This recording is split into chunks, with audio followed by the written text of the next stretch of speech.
আগে থেকে ইঙ্গিত দিয়ে রেখেছিল আসন্ন বিশ্বকাপ বয়কট করবে পাকিস্তান।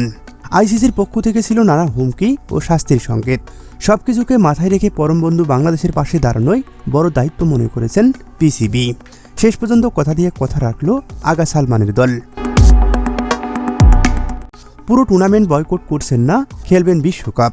তবে ভারতের বিপক্ষে গ্রুপ পর্বের ম্যাচটি বয়কট করবে পাকিস্তান।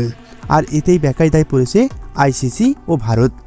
মুখোমুখি দেখায় ভারতের পাল্লাটা ভারী হলেও এই এক ম্যাচ থেকে আইসিসি বা ভারত যা ইনকাম করত তা মূল আসরের 1/3, যা ক্ষতির মুখে পড়তে যাচ্ছে আইসিসি।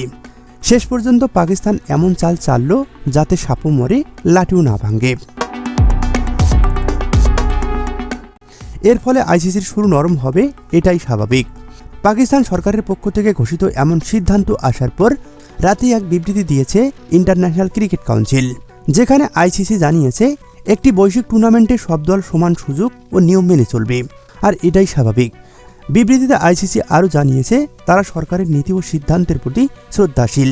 তবে পাকিস্তান সরকারের এই সিদ্ধান্ত বিশ্ব ক্রিকেটের জন্য যেমন ভালো হবে না, তেমনি পাকিস্তান সহ সারা বিশ্বের কোটি কোটি ক্রিকেট ভক্তের জন্য হতাশারও কারণ। আইসিসি আশা প্রকাশ করেছেন যে পিসিবির এই সিদ্ধান্তের ফলে তাদের নিজেদের দেশের ক্রিকেটের উপর দীর্ঘমেয়াদী এবং উল্লেখযোগ্য প্রভাবের বিষয়টি বিবেচনা করবে, কারণ এর ফলে সামগ্রিক বিশ্ব ক্রিকেট কাঠামো ক্ষতিগ্রস্ত হতে পারে, যা পিসিবি নিজেও একজন সদস্য এবং সুবিধাভোগী। আইসিসির প্রধান লক্ষ্য হল আইসিসি পুরুষ টি-20 বিশ্বকাপ সফলভাবে সম্পন্ন করা, যা পিসিবি এবং সকল সদস্য দেশেরই দায়িত্ব।